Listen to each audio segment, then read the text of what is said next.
So today I want to talk to you guys about computer tomography, laminography, 2D, 2.5D. I know this is a recurring topic here in this channel, but I wanted to emphasize today the measurement of voids inside solder balls. So ball grid arrays, solder balls, and the voids inside each one of the solder balls. We did a video some time ago, and please go ahead and check the link here, where we 3D printed a BGA with and each ball in the BGA had quite a bit of voids. And we showed you what 2D, 2.5D, and 3D imaging looks like. And it was pretty cool because then we used 3D printed to show what each ball looked like. So what we did here today is we went ahead and we printed one specific ball in the BGA with intent to show you how we measure void inside a BGA. So this is one of those balls that we talked about. And as you can see, we've zoomed in by quite a bit. We magnified a lot. The actual size of this ball is 150 microns by 150 microns. So as you can see, this is a very high resolution scan. And that allowed us then to zoom in and magnify and print like this. And as you can see, you have two faces. You have the face that goes on the board, the faces that goes in the on the component. And what happened here specifically, so we just printed this again, split in half. And as you can see, there was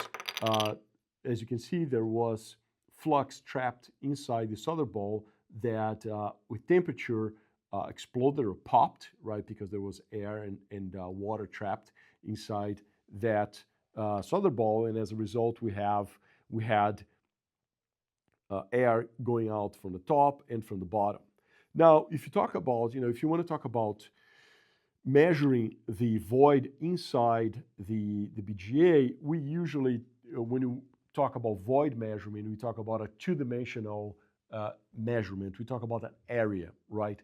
5%, 10%, 50%, 35%. That's total area based on the 2D image. But as you can see here, the size of the void, if you just look on the top of the ball, is significantly different from the size of the void from a two-dimensional perspective from the bottom of the board, or the side of the board of the ball that interfaces with the PCB. So this is a CT inspection, three-dimensional inspection. And I want to talk about now void measurement with laminography. Laminography, going back to the Latin lamina, which is slice, what laminography does is to slice this ball, and here's another 3D print where we sliced this ball for you. So as you can see, as you slice this ball, you end up with each one of these slices, right, all the way from the top to the bottom of the board of the ball. And when you do laminography, you have to define how many slices you're going to cut your ball, right? From the more angles you take during an inspection, the better resolution you're going to get, meaning the more slices you'll be able to take. However, the more time it's going to take to acquire those images, right? Because you can do 16, you can do 64, you can do 256 steps to acquire the image. And again, the more images you take, the better resolution you're going to get, meaning the more slices you're going to be able to take from your solder ball. The number of slices you can take will define the thickness of each one of the slices, right? So the more slices you can take, the thinner each slice is going to be. Now, the thickness of the slice will also determine where on the height of the solder ball you need to do your BGA test, right? As you can see, you have the slice that interfaces with the component and the slice that interfaces with the board.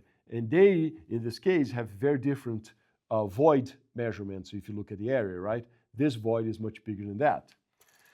And then you can take when you do a BGA test on a laminography system or a CT AXI system, you need to select which slice you're going to do your measurement at, right? Because the machines don't usually do a volumetric analysis, meaning this, what is the volume, right? What is the total void inside the ball in X, Y, and Z? What it does is it takes a slice, like this one, for example, right in the middle, and gives you, this is the size, the percentage of void as a function of this amount of solder on your solder ball. So what's the bottom line here? The bottom line is when you use a laminography system, right, you're going to be looking at individual slices through the ball in a vertical perspective, right? This is a vertical cut on the ball that you can do with CT. These are horizontal cuts that your laminography system is going to perform. And when you do that, you got to tell the machine which slices are going to use for your BGA test. We recommend you do the bottom layer, the top layer, and pick a layer in between. And then use those three parameters, the three slices, to give a pretty good perspective of the overall measurement of void inside each one of the solder balls. So I hope this will clarify a little bit what laminography does compared to CT, compared to 2D or 2.5D inspection. Laminography is very powerful. It is the standard for BGA void measurement in the market today. So AXI is becoming more and more a standard for electronics applications. If you have any more questions about this, other applications, give us a call and don't forget to subscribe. Thanks for watching.